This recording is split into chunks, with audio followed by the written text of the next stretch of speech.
Welcome to IRO Live with host Bob Bay. We've been talking about being on this journey in the promised land now. We left Egypt. We're set free from where we were. We talked before about the Battle of Jericho and Ai, and the whole reason why we're talking about this is because we see a theme running through the Old Testament. We'll call it Exodus language. It seems as though there's a theme running through there. The Apostle Paul, when we get in the New Testament, and we're going to move to the New Testament next, he begins to have these same kind of themes when he's talking about Jesus. This idea of leaving where we were, being delivered from a place like Egypt, being delivered from the bondage of where we were, what we were caught in, the things that we were slaves to.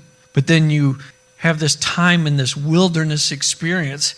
If you've been following, you know I talk about the thing about growing up and having coping skills and, and our mind and our will and emotions are kind of crazy. We begin following God, but we're really not sure how it all works, We don't have enough experience in the Word to really understand what is going on there. It's like we have 1 foot in and 1 foot out, We still got enough of the hood in us. I know I ain't from the hood. I'm from Fenton. I got enough of the county in me, of Midwest suburbia in me. I came out of that drug culture, and I still kind of had that, all of that stuff going on inside me, that survival mode. I was in survival mode. My coping skills were flaring and raging, and that was the only way I knew how to handle life. But I wanted to follow Jesus. I wanted to be where he wanted me to be. I wanted to be what at that time I would say, I wanted to be a good Christian. Didn't really know how. That is our wilderness experience. The children of Israel left Egypt, but Egypt was still in them. They were set free, no longer slaves, but all of that junk from the past was still in them. And so they wandered through the wilderness, and God was teaching them how to overcome that mentality, how to overcome where they were. It was an 11-day journey. It took more than 11 days for them to get there. They had a few detours along the way, but they came up to the Jordan, and they weren't allowed to go in because of their unbelief. That didn't catch God by surprise. He knew. I think he did that for their benefit so that they would understand and see where they were at. Remember, we talked about accepting where we're at, not making a claim of good or bad, not getting down about it, but just saying this is the reality of where I am. This is where I'm at. And then we can move forward from there. Hopefully we say, this is where I'm at, and I don't want to stay here. I want to move forward. They had to go back out into the wilderness, and it says until all the men of fighting age had died off.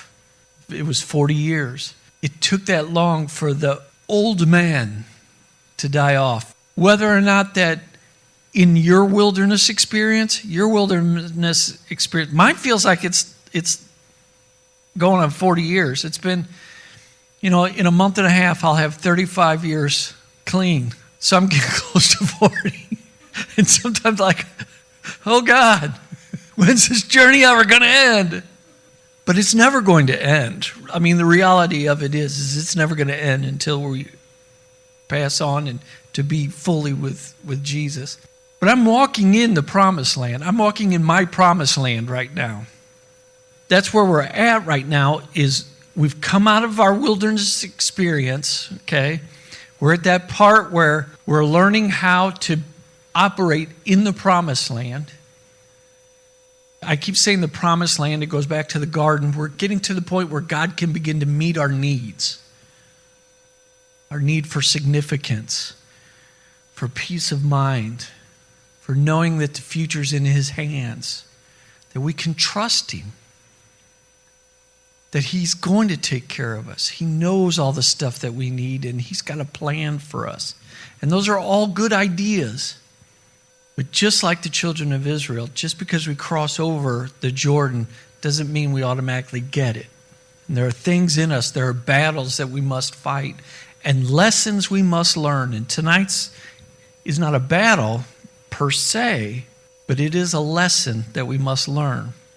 And there is a battle to it. and we've talked in the past about learning to follow God. And you guys, that can be hard. It's hard when we feel like we're in the wilderness and God is far off. We may be following the cloud or the pillar of fire. You know, that's what the children of Israel followed. There was a pillar of fire by night and a cloud by day. And so they could see it, but it was a distance off. And they would follow it, but it was like it was always out here. It wasn't inside them. And so a lot of times when we become new believers, we're in the wilderness and we're in that point, God still feels a long ways away, and it's hard to make that connection. And so when I'm talking about following God and talking to Him and building a relationship, maybe you're not there yet, but you're at the point where you need to begin to learn to build that relationship. And it's learned in the little choices. We want big cloud opening, cloud parting, Jesus descending down from heaven and speaking to us in an audible voice, burning bush experiences. Wouldn't it be so much easier if God would just come down and speak to us out of a burning bush? Then we would know. It'd be kind of hard to say, was that really God? Wait, that bush was burning and He was in there and He talked to me in an audible. That'd be so much easier if we could do that.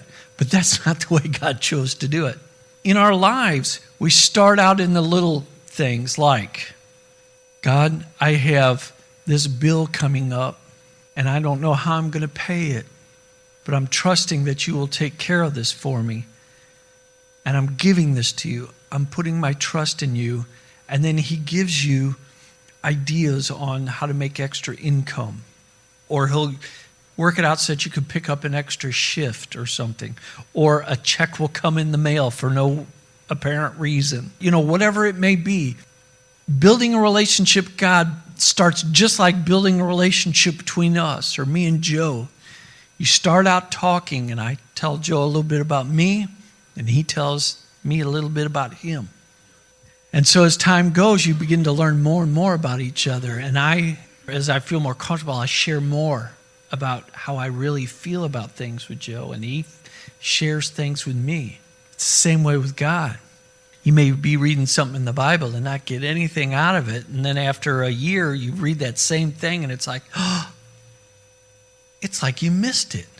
No, what it is God's revealing something deeper to you. He is drawing closer to you. We'll begin to feel that trust, and so we'll start talking to Him more. Sadly, what ends up happening a lot of times is people just stay distant because they see God as being out there still, that cloud, and they're just following a set of ideas or principles.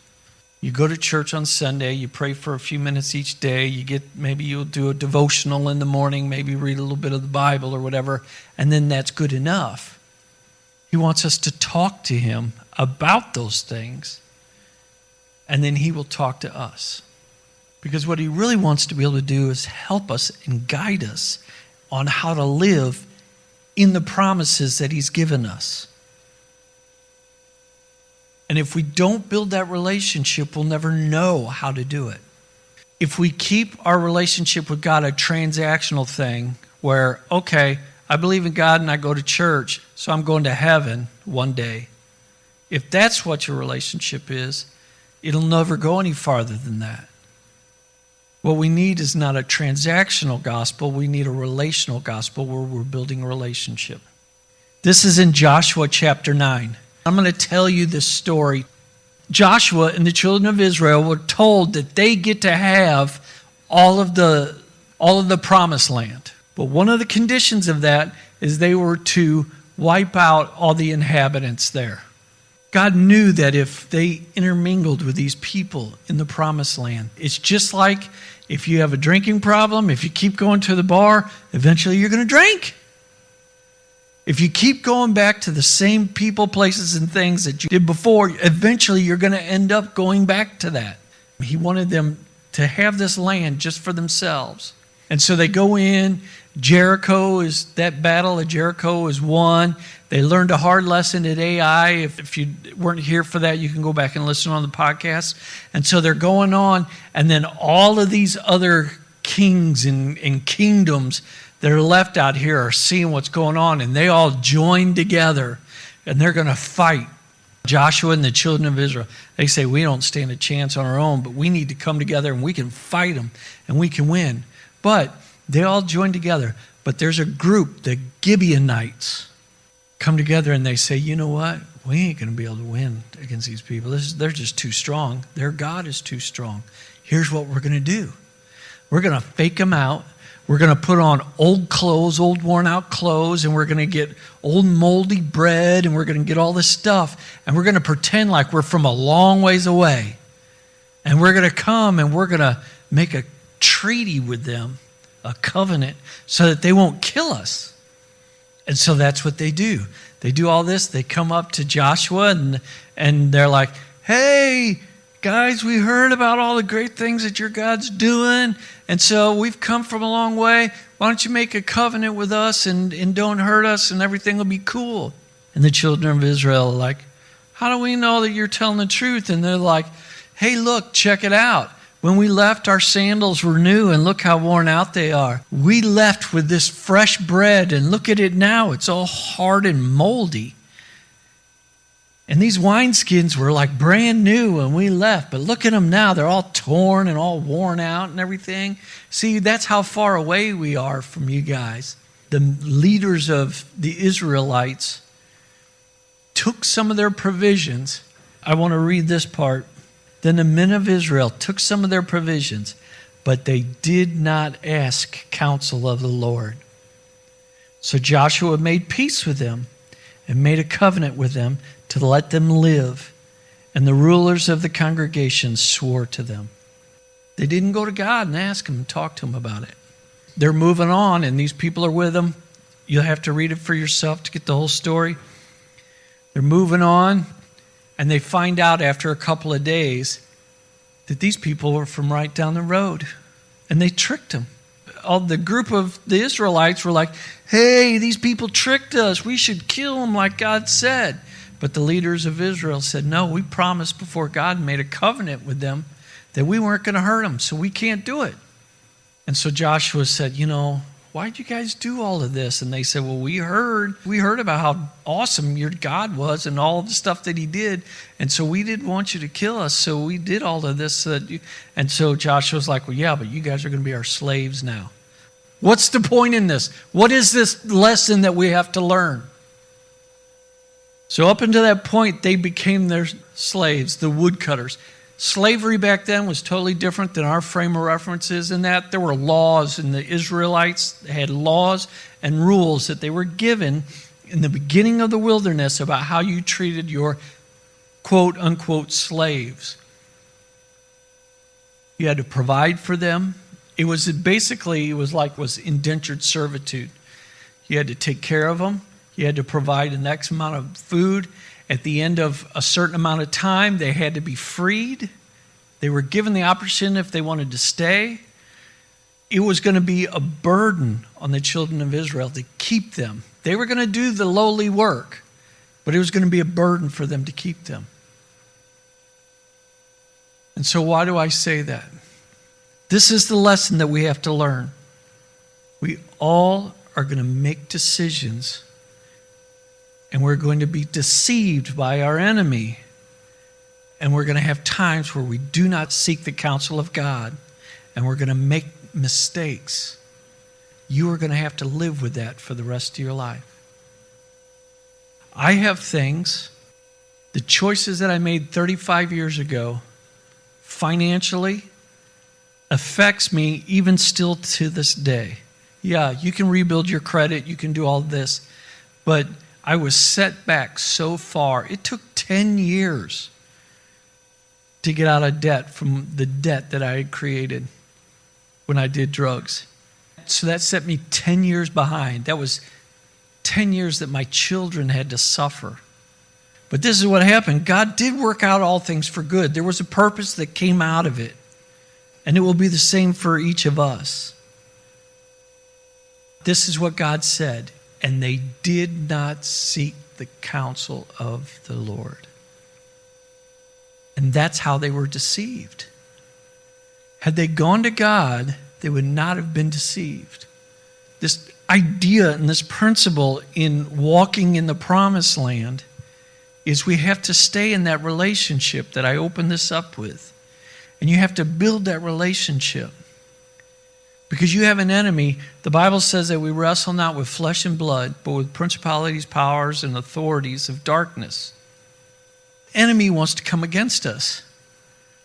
The enemy wants to come against us. He wants to trick us. He wants to make us make decisions without talking to God first. And when we do that, there are going to be consequences from that. Now, God will work things out, but that doesn't mean it's going to be the way God intended for it to be. You guys know who King David was? So David was in the lineage of Jesus. He became the king of Israel. David's the guy that slew Goliath with a rock.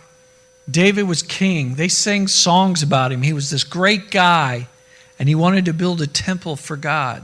Because David made a mistake. I don't have time to go into all of it. But David had messed up during that time. So God would not allow him to build the temple. It was left for his son. He could gather items for it. But that was David's heart. He wanted to be able to build the temple for God. And God would not allow him to do that. Because he messed up. Now, we have a Redeemer. And God can overcome everything that we go through. I don't want to dishearten anybody. I don't want anybody to feel like what's happened in my life can't be overcome. What's happened has happened. We can be forgiven for that. But there will be consequences for it.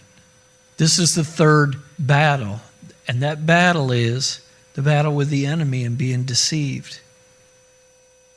And the only way to fight that battle is to take counsel with God. One more battle to come.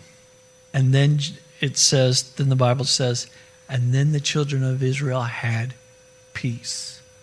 And it would be great if the story was over then and everything was wonderful and it finished off with, and they lived happily forever after. But that was not the way it went. Because as those battles would come against them, they would fail on those battles. Thanks for listening. Please comment and subscribe for upcoming podcasts. To order your copy of My Real Life, go to the Take Action page at our website, reallifeministries-stl.com, or go to Real Life Ministries STL on Facebook.